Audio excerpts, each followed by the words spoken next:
everybody, and welcome back to CMO Conversations. I'm Tricia Gelman, the CMO of Drift, and I am joined today by Anthony Kennada, who is the CMO at Hopin, a hyper-growth company that has totally taken off in the past year and a half. And we're going to have a really exciting conversation about the changes we've seen in marketing and, in the world of marketing in the past year and a half. So, Anthony, at the beginning of the pandemic, you ran a CMO sort of coffee talk, like let's learn from each other kind of thing. And it totally blew up. I mean, maybe we could start by talking about why you started that and sort of what you think drove like the huge success of it.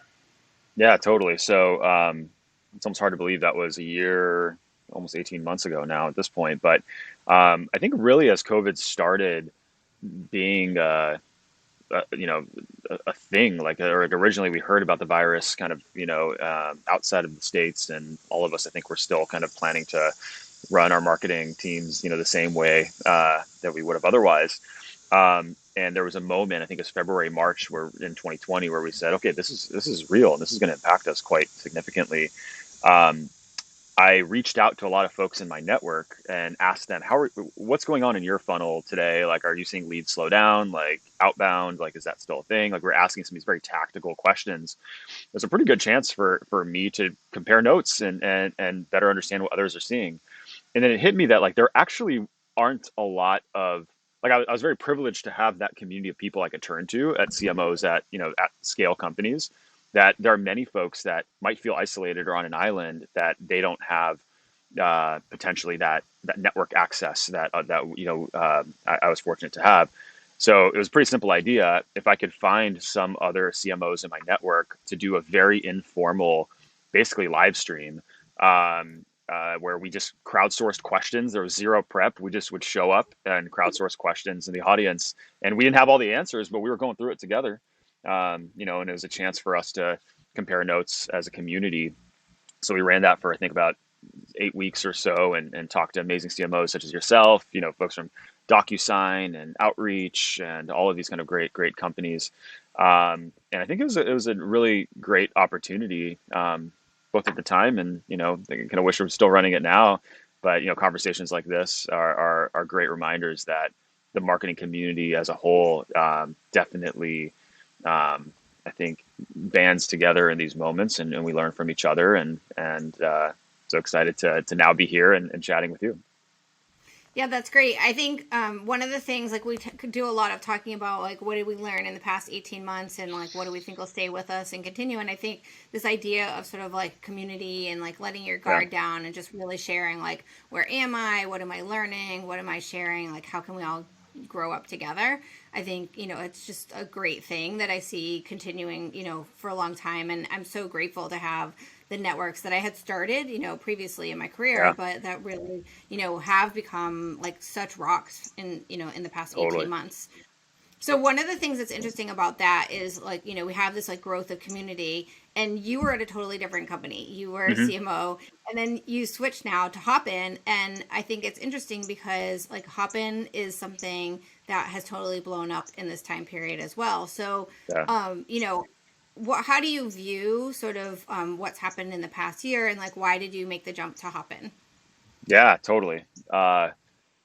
A lot there. So I think my journey at Hopin actually started at Gainsight. I was fortunate to be the CMO there for about 7 years, built that business. And for us, events were a core part of how we built that category, how we engaged our community, ultimately how we grew the business on a revenue side too. It was sort of the nucleus of everything else that we did from a community and brand building perspective, was this event program called Pulse. And so after 7 years at Gainsight, I actually left the company to start an event tech company. I had a lot of passion for this space, and was fortunate that the folks at Battery Ventures had me come in and start incubating that company. Turns out the founder journey, the entrepreneurial journey, is a very lonely one. Wasn't for me. I missed being part of a team, and so I ended up joining an amazing company called Front, where I spent just, I think, about 15 months total, kind of building that company, really navigating COVID kind of with them, as we were sort of figuring out kind of, what this would become. And I think that was where we were doing our CMO conversations. Um, but that context, I think, helps paint the picture when the opportunity with Hopin came along. Um, it's more than a job for me, right? This was an industry I care so deeply about, one that has been tremendously impacted, with the pandemic, and a chance to be a part of co-authoring, with the community, the future of what the event industry is going to look like. How are we all going to move forward? It was sort of a too good to be true type of moment. So joined the business in February of this year. Been here for almost 6 months now. So Hopin has actually done something really interesting. They saw this trend coming of how do you make events more inclusive and accessible to people who otherwise couldn't be there in person. And the story, our founder's story, was really what shaped this. Again, long before COVID, he contracted an autoimmune disease that kept him homebound for 2 years. 2 years. And as a founder, as an entrepreneur, you really rely on your community for things like meeting, potential investors, meeting other founders, like these types of things. And he was completely on the other side of it. And so his whole profession was effectively halted while he was really battling this condition. And so he, being a developer, built Hopin as a tool to basically create immersive video and interactive video experiences for in-person events that don't treat the outside viewer like a second-class citizen. They're just as much in the room as someone that's physically there. So you can imagine the timing there of all this happening just before COVID, and Yeah, then that's with the crazy. pandemic. I mean, Yeah, it's very insightful, right? But then, like, now to say, oh, it's insightful at the time that all of a sudden COVID takes off, it's crazy. yeah, totally, absolutely crazy. And for them, they were, seed funded at that point, like raised a little bit of money. I think there were like 5 people at the company. We're talking, by the way, 18 months ago. Again, this wasn't like a long time ago. And they were faced with this decision. We can either continue our effort of thoughtfully kind of scaling this business, so on and so forth, or we can drop the waiting list and let everyone in and see what happens. And obviously, this was a season in the history of our industry where everyone's on in-person event had to move online. So they opened it up, it scaled as fast as they could, and the rest is sort of history, from there. Yeah, I mean, I think it's an amazing story. I didn't know the founder story, so thank you for sharing that. I don't know that Yeah, everybody knows it. They know like, oh my God, there's this Hopin company. Everyone talks about it, but they don't like maybe know the full background on it. And yeah, that, I think it's interesting because like pre-pandemic, I had a friend who was having a baby, and I was in charge of organizing her baby shower, and then yeah. she ended up in 3 months hospital bed rest. Oh my And gosh. so we canceled the shower. We're like, Yeah. oh, people can't get together. We're not going to have a shower. Right, right, right. And like now, like looking back on it, is like, holy cow, why were we so close minded about what we were doing? Like, we could have Totally. had a virtual shower. I mean, Zoom and these other things were there, but Yeah, it didn't yeah, even cross our mind. So the fact that the founder was really motivated to bring people together and to think about that from his personal journey is really yeah. cool. I think, Totally. a lot of us, you've had experience working in hyper growth companies.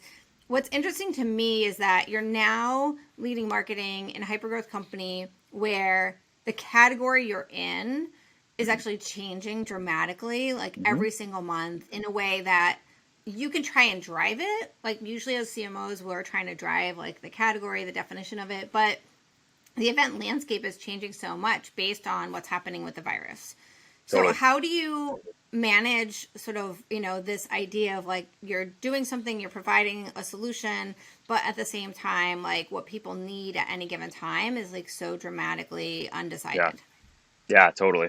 So, I think we, especially as I was coming on board to the company, the category that I think the market would have put us in was virtual events software. And, there haven't been, it's pretty nascent. There's some other kind of players now in the space, but in general, this was meant to be a software category that suggested the tools that are just sort of utilitarian video are falling short from adding the interactivity and the immersiveness that events kind of give us, and how can we create more of this sort of shared experience. And I think Hopin was, long before I joined, like the pioneer of this kind of new movement. However, um, that isn't our ambition at scale, right? I think there's much more of what we want to do, and a lot more coming, I think, in the news here shortly. But the big kind of moment that we saw was this idea that virtual events will continue, and then something we can unpack. But I think the idea of like your webinar strategy, and now that you have this access to tens of thousands, maybe hundreds of thousands of people who can attend your virtual event versus doing your in-person program in like a random city, like we're not going to forget about that as marketers, as demand marketers. Like those are people we want to engage with, maybe community marketers. So we know that Mm-hmm. virtual will have a place in the stack, and we want to honor that and build for that use case. But we also know people will want to get back together in person. And our belief is the sort of true north, or the default setting for a lot of these in-person events in the future, is going to be what we call hybrid events, basically having both an on-premise, on-site, as well as a virtual component to it. So one thing we noticed as the vaccines were coming out and all these types of things, people were starting to have this hybrid conversation. We've mobilized to really go from both a product perspective, from an M&A perspective, as well as from a more product marketing perspective, expand the category from virtual events to tell a broader story. So we did this in a couple of ways. We acquired a company called Boomset that many folks in, I think, the SaaS event space have known for a while, that does on-site badging, on-site lead retrieval for sponsor booths. I'm sure folks on this call have used a Boomset app at some point. We've acquired them and a few other solutions, and sort of zoomed out from saying we're not just virtual events anymore. We are competing in the all-in-one event management category, a $1.7 trillion market, where we can do anything from building your event marketing landing pages to accepting registrations and charging tickets and integrating all that with Marketo and your marketing automation systems, to having your in-person audience register and have the badge and all these types of things, get all that data collected again back into your Marketo infrastructure, and have your virtual event program using your a streaming kind of service on the back end using Hopin's virtual venue. All of these things now give us a sort of all-in-one vision. So I think we have many steps on this path to expanding the category, but the first big one for us was not just being in a virtual events player, even though obviously we have good product market fit there, but zooming out and solving all of your event needs, regardless of whether it's virtual, in person, only or hybrid, or even internal events. As we think about people working from home, doing things like all hands meetings and workshops and team socials, how do we kind of really solve for that world in the future? So that's kind of, I think, our next kind of step along the journey to building a much bigger category. I love this idea of the M&A activity, like helping to like redefine the category and really build from, maybe like where you were, which is like, how do I actually make a virtual event, to how do we actually like redefine events? And therefore, like, we need an entire platform for that. Have to make a plug for your GC, Irene. I worked with her in my last role, and she's an amazing female GC leader. And I know like she's been doing so many deals with you guys. It's just impressive like, how you've taken off on the M&A, but really interesting from the marketing perspective to think about how that helped you to grow the category. So one question I have for you about that is, I mean, as a CMO, I'm thinking myself, like, what do my events look like in the future when I actually have in person? And we've kind of debated, like, we definitely want to make sure that we're doing in person and having an amazing experience for that, but then also like reaching these huge audiences, because we're now all addicted to this like borderless world where we can get thousands of people. From my perspective, it's very hard to cater an on-site event to like really be relevant and have that feeling for the virtual. So like from your perspective and how you guys are looking at the category and the platform, are you thinking that marketers are going to do like full on the same day, I'm trying to reach my virtual audience and the in-person audience? Or are you seeing that like people are recording content and then you're going to have your platform, you'll be able to do like a spin up virtual after? Like what have you guys seen, and how do you view that evolution? Totally. I mean, I think in general, the answer is all of the above, right? I think everyone's going to have a different application of how their event formats will sort of evolve. We have an in-person only event that we're hosting for an executive audience that, we think there's value to sort of the closed room discussion, like physically, in a place. We have a virtual program we want to do quarterly. And we have a webinar program that we do biweekly, and webinars are kind of like have a bad rep these days, right? Because, or historically, because they're a one-way window. There's no interactivity or immersion, and that's something that I think with Hopin we can kind of help solve for. So I think like um, uh, there's several ways to skin the cat. One thing that we tried doing in June was really testing ourselves to figure out what would a true like one-time live experience that had an in-person and virtual component look like. And we tested things like a fireside chat with somebody in a moderator in the room and a guest speaker on screen, a panel Uh-huh. that had two people in the room, two people virtual, interactivity, people asking questions from the audience, whether they're there in the room or otherwise. And what we found is actually that was one of the best events that we've ever hosted. It was from an NPS perspective, some great qualitative feedback. So I think folks that want to do a truly one-time experience can do it in a way that there's a digital component as well as an in-person. The question is, you have to really fine tune the agenda around the format type, because Yeah. doing 45-minute panel after 45-minute panel, like all day on a virtual setting, we're used to that like Netflix type of, 21 Yeah, like minute or we whatever never do quick more than consumption. 20-minute content. So Exactly. 45 minutes is like way too long. Totally. Yeah. So you have to adapt it for that audience. But I think that the idea is, regardless of what you want to do, there are options for you. I mean, there's a different reason for all of these things to exist. The one thing that I find really interesting, and companies like Salesforce are actually evolving Dreamforce to meet this kind of moment. It's the idea that like, what if you hosted a multi-site event around this like singular experience? Because watching a recording is really good and impactful and has a role, but being there during a live experience has this like much more profound, I think, kind of emotional meaning.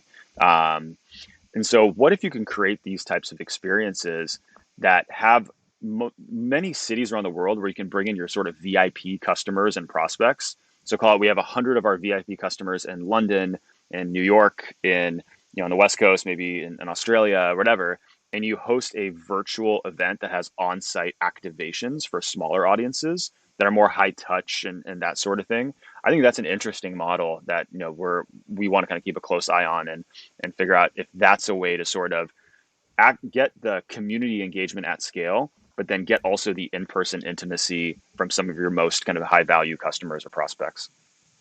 Yeah, I think that that's really interesting. I spent 9 years at Salesforce, and Yeah, so community is a big part of Salesforce. And when we used to do launches, way back then, let's say 6 years ago, we actually would do like community hosted events. We would send like a community leader, like a full on package with like cool. swag and everything else, and try to get together as many like little like multi city activities for a decent sized launch. Different Yeah, than like the main Dreamforce thing that they're doing today. To bring it sort of full circle to where we started, like, you started with the CMO coffee talk, building this idea of community. Now you've yeah, mentioned that, people are doing these multi site activities, which brings together community. And you mentioned really quickly that people are using Hopin for community. So yeah, it seems this is a theme, right? Like we have yeah, been isolated for so long that people want to be connected to community, whether it's in person or virtually. So yeah. how are people using Hopin to like actually bring communities together versus thinking of it as an event? Yeah, totally. My gosh, this is such an important topic, and one that's close to my heart, even outside the context of Hopin, but just as a marketer. Um, and we've, again, COVID accelerated this trend, but we were talking about community and brand and building relationship with our market long before this happened. But I think there was a lot of limitations to our ability to actually execute that vision. One was technology, and companies like Hopin have helped with that. Another is geographic barriers. We want to host a world tour for our event, and you pick your favorite 6 cities, but then the rest of the cities are alienated from that. We have subsets of our audience that can't actually be there in person, whether it's illness, family responsibility, financial reasons, like what have you, travel visas. Like there's all of these reasons why members of our community have not been able to engage.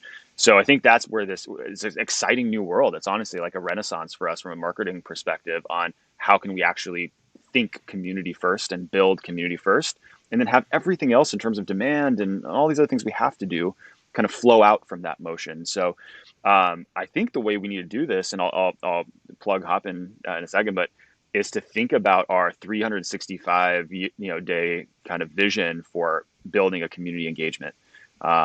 So what does that mean? We might, and Drift does such a good job with this, right? With Insider and with podcasts just like this. You guys have become the lifestyle brand for people that are in the sales and marketing function. They subscribe to your content. They come to your event, programs, digital or otherwise.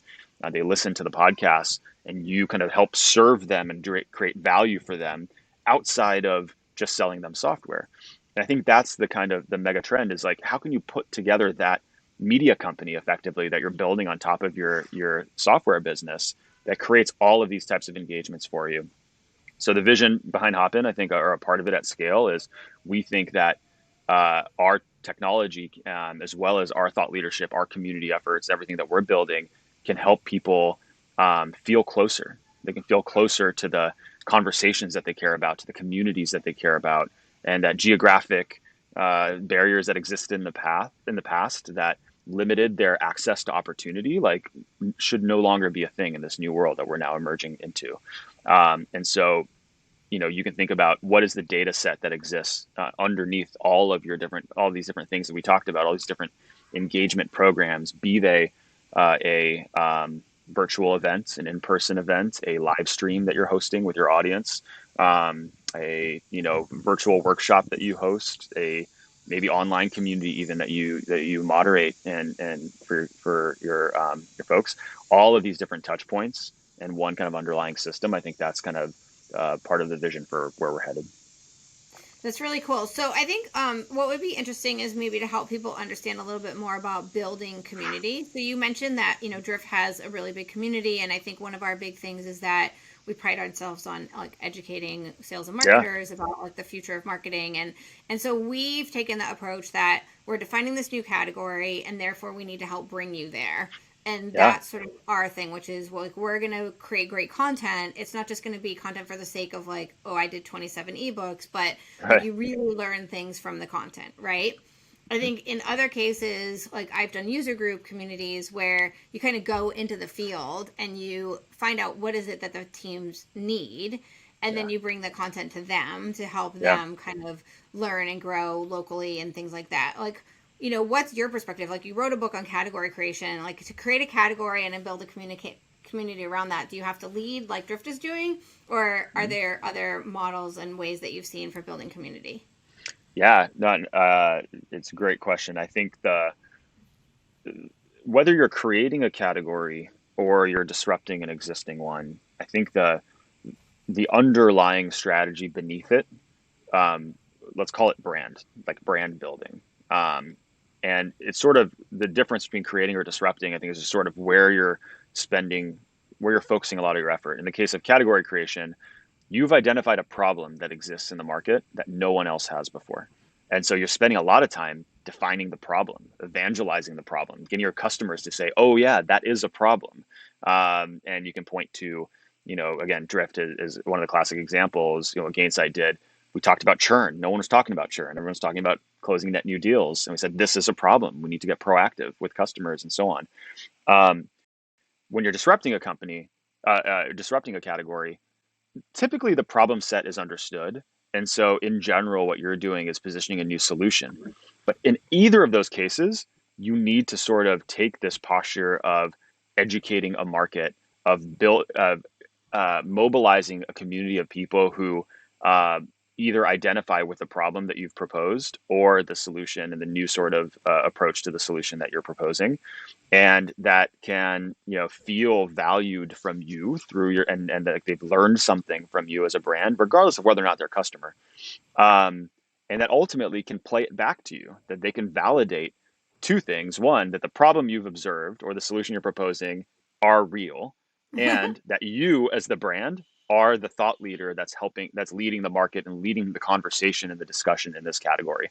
So the underlying tactics beneath this are the same.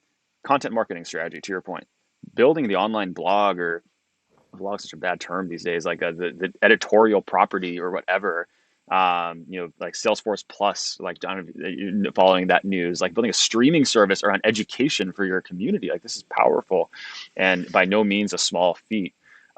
Doing your events and building your event strategy around that, all of the different tactics underneath it are frankly existential to your ability to exist as a brand in 2020, like or in this decade. Like you can't not do that.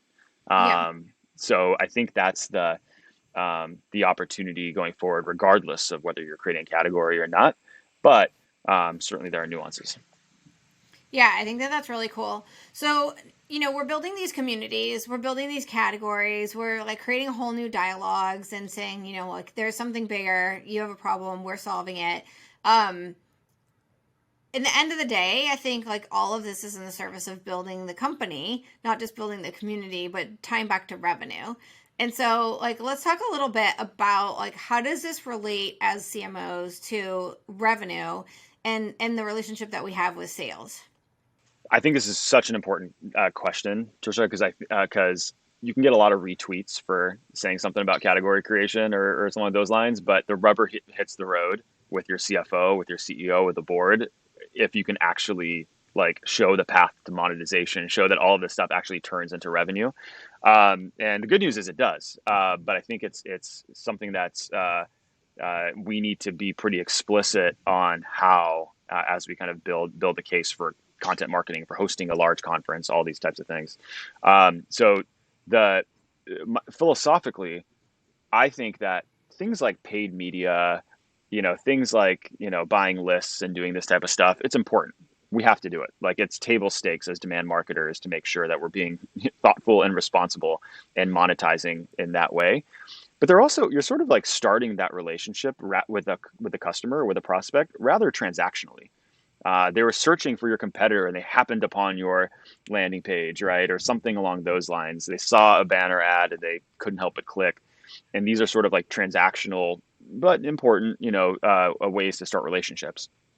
But if you're able to attract an audience that is engaging with thought leadership content, that comes to your events, that thinks about you and your brand as again a convener, a market leader, a place that I can go and learn for free and get value and grow in my career. You're starting from a very scalable and important place in that sort of customer journey. And what we found at Gainsight is those are the customers that end up renewing, that end up being engaged as advocates, that are referring their own customers, and when they go on to their next job, they're kind of bringing you into that new company. So I think the relationship based marketing is a scalable way to like, and if I said another way, brand building, community building is a scalable way to drive demand over the long term. It takes time though. And I think that's where, when you got a number to hit and in this quarter, it's very hard to sell the vision of an SEO strategy that takes time and sell that vision. And so you need to do the paid media stuff and all of these things to kind of like bridge the gap for that long term. But I found that nothing has been more sustainable and scalable from a demand creation perspective than building a content marketing strategy, an event program, all of these different things that we can kind of bubble up into community. So that's I think the piece. Now, how do you sort of tell that story? I mean, I think you need the funnel metrics. You need to show, hey, we're growing our newsletters subscriptions. Number of insiders, that have signed up this month has grown. XYZ. We're now nurturing those folks. We're generating MQLs out of that audience, like all that type of stuff. So you can kind of build a bridge from an early stage funnel perspective to how that content is then driving downstream revenue. But I think that it's becoming kind of the default setting now for marketing companies even for B2B companies, where maybe a couple years ago it was sort of like this novel thing, but now it's like we all have to do this, or you're just not going to be relevant.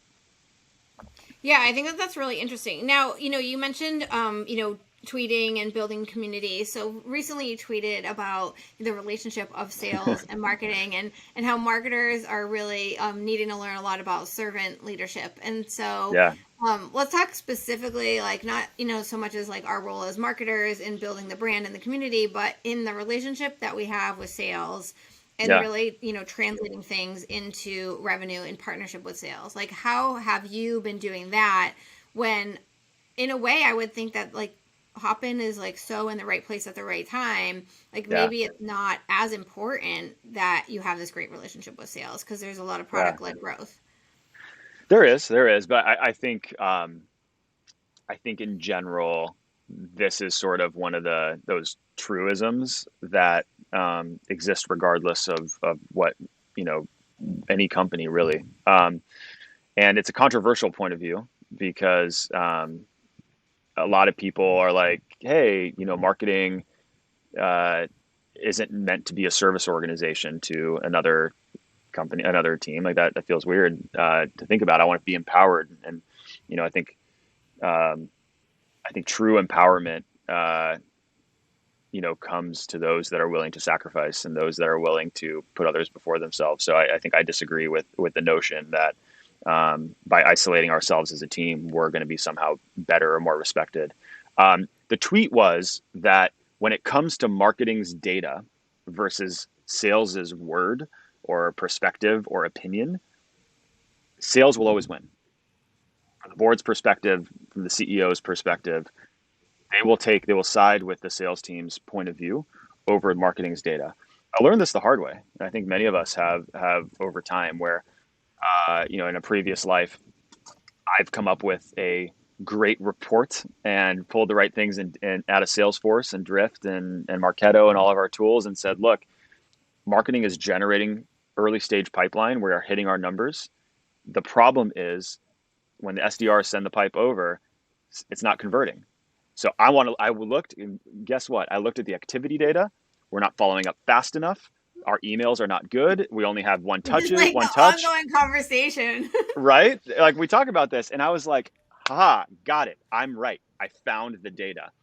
And the problem with that is you bring the data to the sales leadership or whatever. You come into the pipeline call or whatever, and sales says, "Look, that could be true, but at the end of the day, our coverage for the quarter is off, and here's what we're learning." And maybe like they're not getting back to us, right? Or those conversations, they were tire kickers. We're like, yeah, but we had Bant. Like they made it through Bant. Like they weren't tire Yeah. kickers. And ultimately, when the CEO comes in as a tiebreaker, it doesn't matter to him. Like ultimately, like what we could be saying could be true, but it's not translating to revenue, and then that's a problem. And the Yeah. charter I mean, for this is owning my the big point of like, what is our role? Like, we have to yeah step up to think about the revenue, because if you're in this conversation and you're finger pointing and you're on the sort of like leads and I filled the funnel, and the CRO yeah or whatever that title is on the like, yeah, but I'm not making the number for the board. Like, yeah it's just like, if you're not saying my role is to help make the number for the board, you're totally always going to be second. totally. If you find yourself, you have any quarter where you're ringing the gong as a marketing or SDR team, but sales misses the number, like you should really think about that, right? And think about whether or not that gong needs to be hit or Yeah. effectively really unpack kind of what's happening underneath the hood, because that's what I think has led to sort of potentially some continued friction between marketing and sales. But this idea of us being kind of one revenue team and kind of wearing the revenue hat together, honestly, like just from my experience, and maybe others share this, but it's not going to come from sales listening and doing whatever marketing tells them to do. Like it's not. It's going to come from us taking like a posture of humility and going to sales and saying, what can we do to help support you in hitting the target? We have some ideas. We have some insights that we can bring to the table, but ultimately we want you to know that we're with you. We're here to help support you.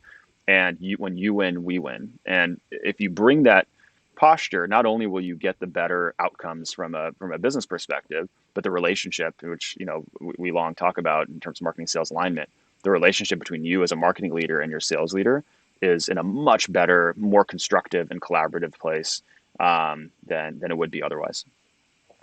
Yeah, I totally agree. And it's interesting that you sort of, built Gainsight and like created this concept of customer success as well. Because, one of the other things that I see is that, today, especially in so many SaaS companies, revenue isn't just about the new business and how do you Right. fill that funnel for the SDR, but it's about like the relationship of marketing with sales, with CS, with whatever titles you have that are That's really right. owning new business expansion and that renewal. And so I think this idea of, having the revenue focus, that also puts you on a customer focus because you really have to Yes. start thinking like, what is this life cycle versus like just how do I fill a funnel?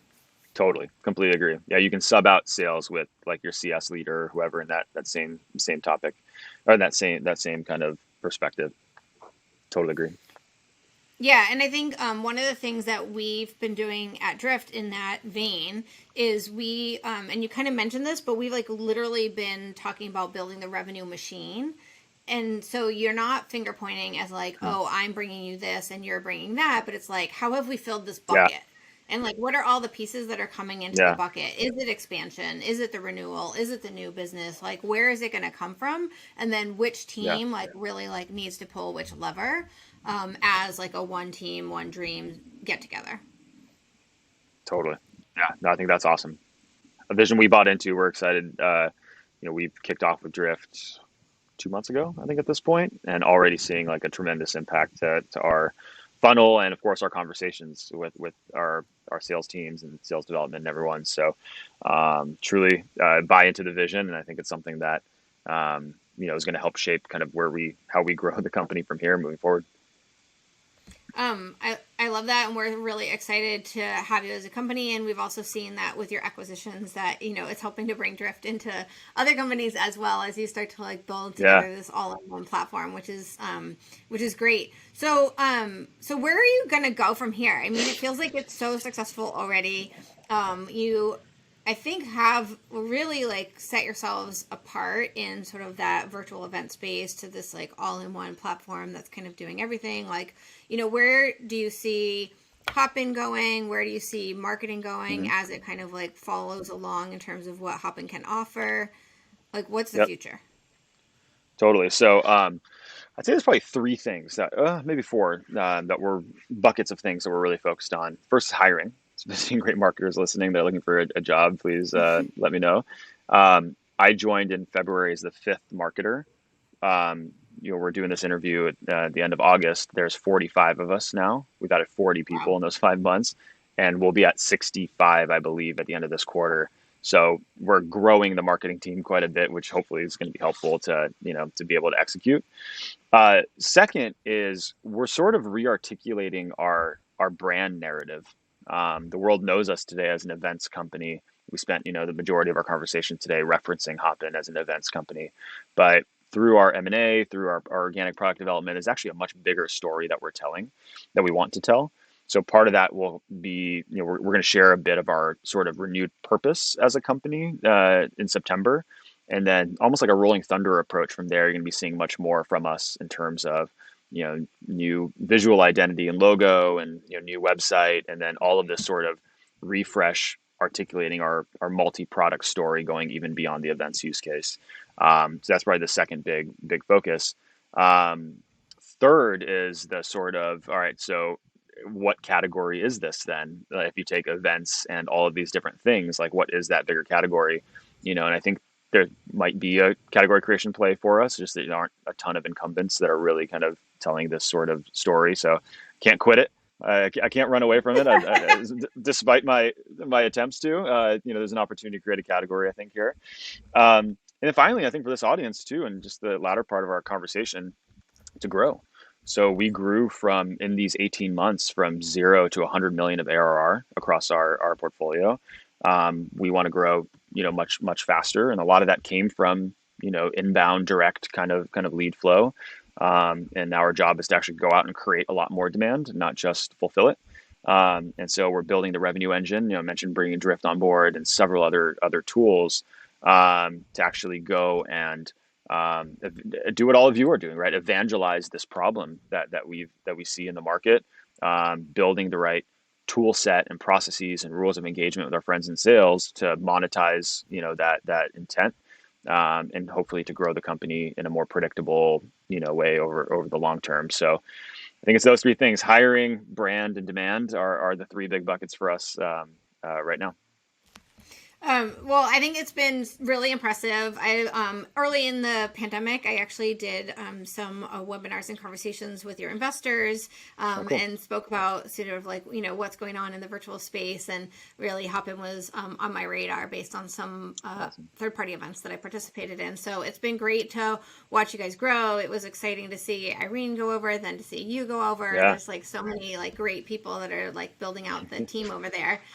So just really exciting. And especially I think a great story on like just the ability to be sort of multinational, right? Because at Yeah. first everyone thought, well, oh, Hopin is this a European startup, and like now there's so many leaders like across all the different Yeah. geographies. So it just really makes like a big play for what the power is of sort of remote work Yeah. and virtual, and how everybody can learn and grow together at Totally. hyper speed, right? I mean, like we wouldn't Yeah. have thought of doing this before, so that's really cool. I Totally. think you just touched on this idea of hiring, and one of the things that I also do besides this podcast is I have a newsletter.